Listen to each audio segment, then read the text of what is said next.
Hello, guys. Welcome to the show. Just take a look at this.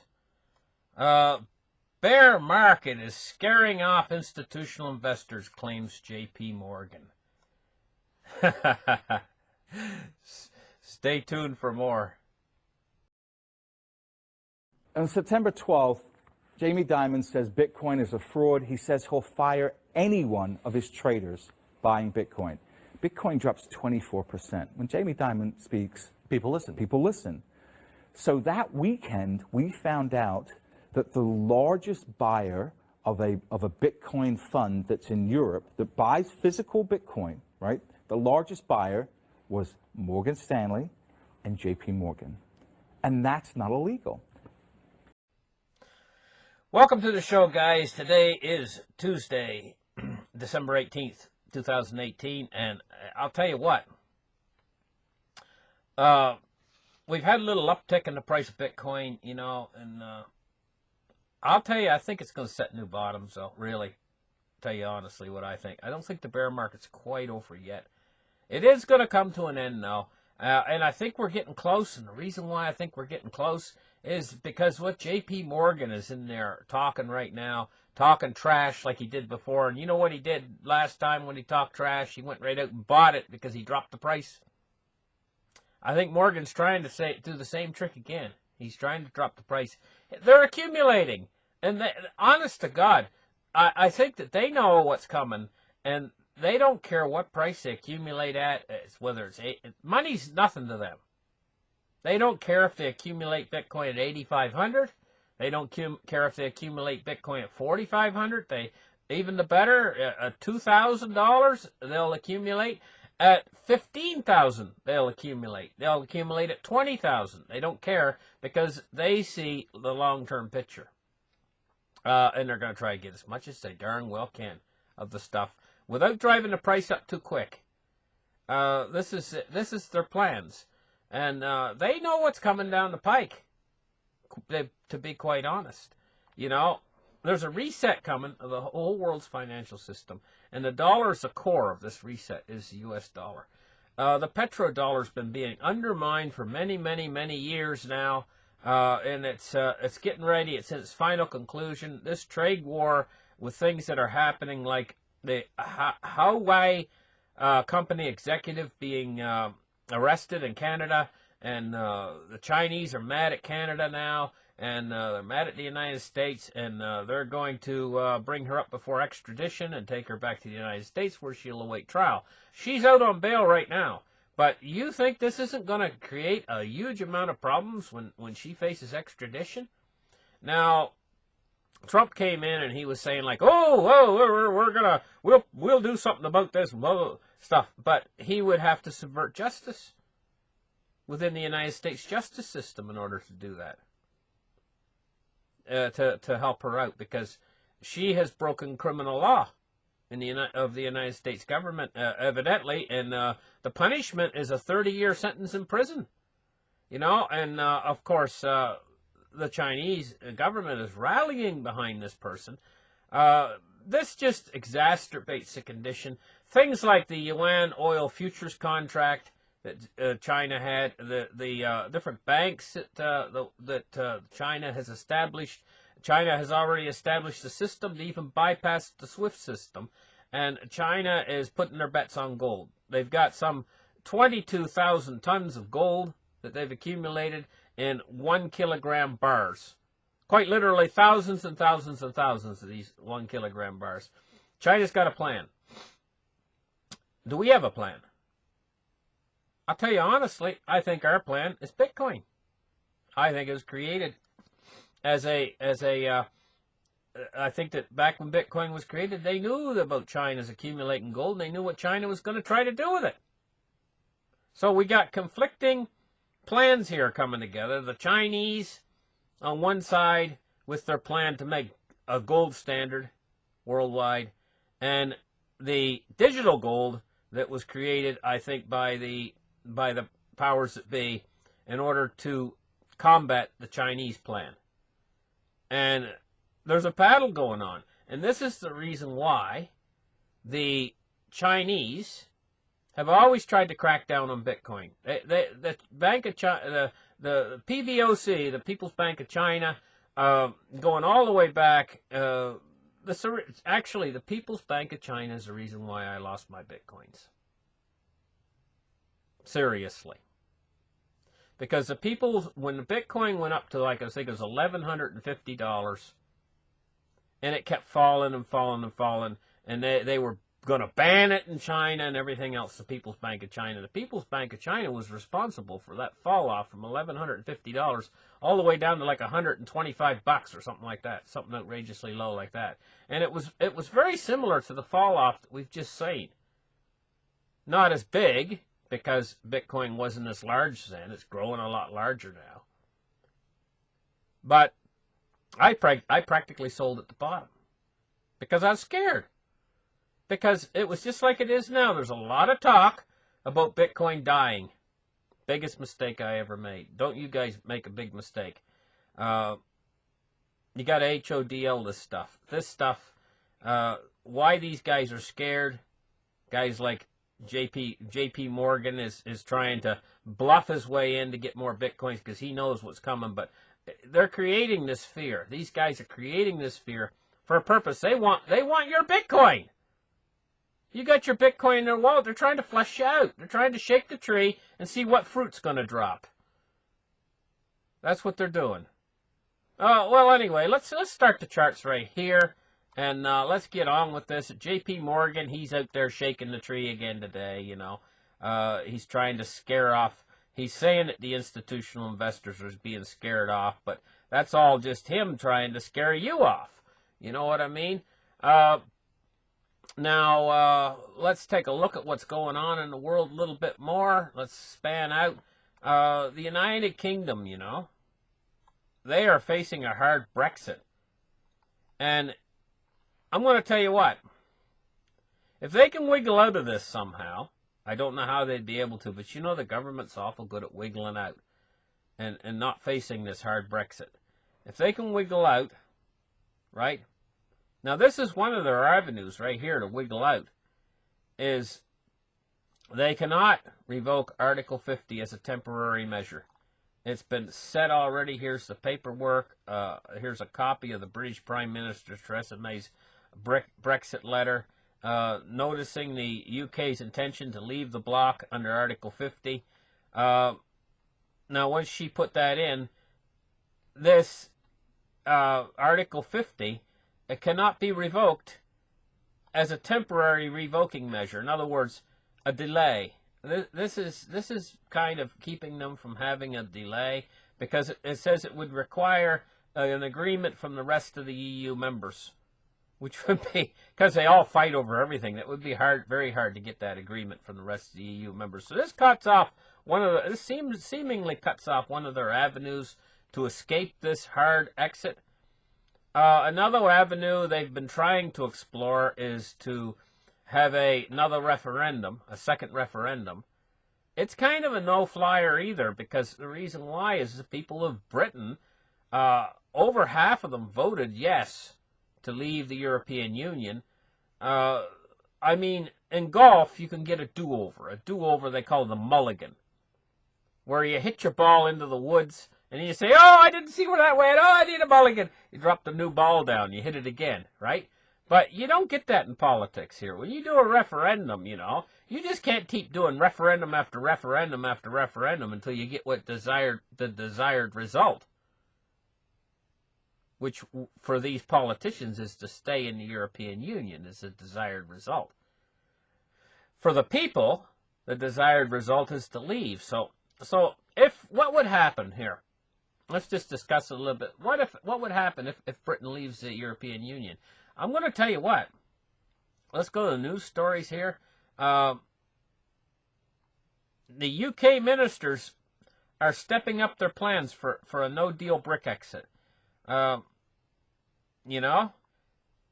Now, Theresa May realizes that this another Brexit referendum would be not a good thing. She says she makes a case against it. Now, I've seen an article here that that they're actually talking about making plans now and preparations for a no-deal Brexit. The British government steps up its no-deal Brexit preparations. And so what we're looking at here is we're heading straight for it. We got all these Christmas holidays and everything. When we go into the new year, they're heading right for that. Now, what's going to happen if they don't have a deal and they leave the European Union? What's going to happen? Well, the sky's not going to fall in, but the British pound is going to take one hell of a beating, and that's part of the basket that makes up the dollar index. Now, another part of that basket, a huge part of it's the euro itself, which makes up 60% of the U.S. dollar index. Okay? The euro would then fall some in price. That's going to strengthen the dollar. It's going to send, initially, it's going to strengthen the dollar. It's going to put more pressure on the Fed to turn around from their policies that they've got going right now that are deflationary. So we get deflationary pressures on the dollar from Europe actually having problems. That's going to make the dollar index rise. Okay? The dollar index rises, and then what you have is you have a tremendous amount of deflation beginning in the country. Now, the Federal Reserve, they'll have to change monetary policy. They're already talking about it. It's talk right now, but I don't think they're going to do it. They really have their minds and their hearts set on trying to raise these interest rates and trying to keep with their quantitative tightening program. They really want to preserve these programs. But ultimately, when push comes to shove, the economy starts to falter, everything starts to cave into deflation, they will yield to those pressures. They have to.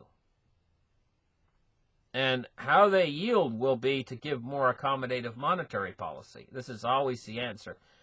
When they start to do that, then the dollar is going to start to tumble from its perch. The reason why this is so precarious for the dollar is because the dollar is actually on a perch. It's perched way up there. And it could actually go up a little bit higher, especially if things like this happen in the European Union. The higher it goes, the further it's going to fall. And the faster it's going to fall.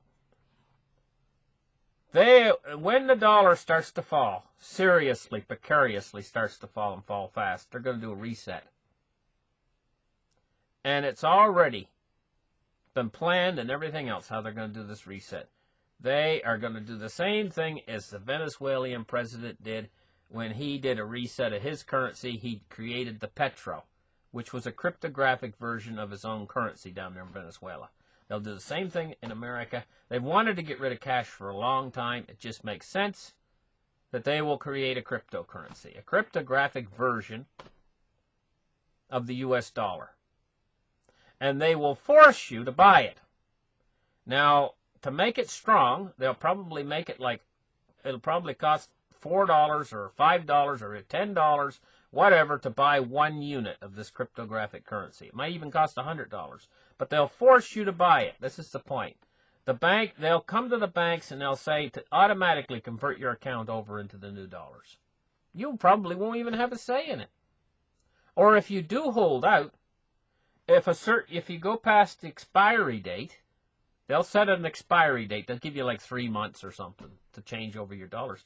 You go past that expiry date, your dollars are totally worthless because nobody will take them anymore, especially if they're in cash. Be totally worthless. And this meets their agenda. They want to get rid of cash because when the next crisis comes, they absolutely know 100% that they're going to have to go to negative interest rates. And probably 2 or 3 points negative. This means that the banks are going to be making money from holding your money. But they're okay with that. They love that. They make 3% a year off of holding your money, but we don't like that. So we're going to run into the bank and we're going to say, hey, we want our money. We want it. We don't want to give you 3% of our money in a year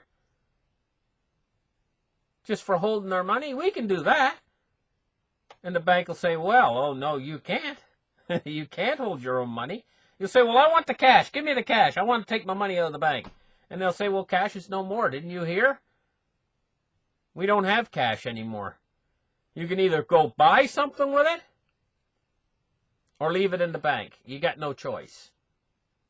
Your money's here, and here's where it's going to stay. And at that point in time, you'll be already converted over into these new cryptographic tokens that the government's forced you to take. And also, at the same time, they're going to be putting regulatory controls on the cryptocurrencies. And this probably means registered wallets on the other cryptocurrencies. But these other cryptocurrencies will still be there. Bitcoin will still be the king. And guess what? The new tokenized dollar will go on the exchanges. And oh, sure, they'll probably link it to the golden Fort Knox. It's not real. Doesn't matter, it's not real. I mean, they took Munchkin out, Steve Munchkin, Mushkushkin, or whatever his name is. They took him out there to see it. He's the only guy they've let see it. Do you really think it's real? I think it's a bunch of gold-plated tungsten, myself, if they have any, besides a bunch of probably World War II scrap weapons in there and stuff that they've hauled down in there. And I don't think there's anything there. I think they've been buffaloing us all this whole time. I think the whole thing's empty. But they won't say it's empty. They'll say our new tokenized dollar is backed by gold and silver. Right? They'll probably make it like $1,000 to an ounce of gold as the new dollars. Or maybe $1,500 as the new dollars. But it's going to take probably 5 of your old dollars to buy one of these new dollars. So that means that they're going to be raising the price of gold 5 times from what it is now. Or more. But priced in the new dollars. So your new dollars, they'll have good buying power again. Just like your old dollars. And you won't see much difference. The only difference is you'll use your telephone to go out there and pay for things. And there's another thing. Once they get all of this converted over to the new telephone system and barcodes, they're not even going to need half as many employees in the stores. And you're going to purchase the stuff yourself. You're just going to scan it, and it's going to say, do you want to purchase this item, yes or no? And you'll push a button on your phone. If you push the yes button, cha-ching, you've just purchased the item. You put it in your cart, and you walk right out of the store. Simple, with the new dollars. And so they're going to have a working system. But these new dollars are going to go head-to-head on the exchanges against the king, Bitcoin. And ultimately, these new cryptographic dollars that they're going to create are going to be nothing more than a cryptographic fiat currency. Where, do not make the mistake, Bitcoin, Litecoin, these are not fiat currencies. Their value is derived from scarcity. Fiat currencies do not derive their value from scarcity. Fiat currencies derive their value from decree.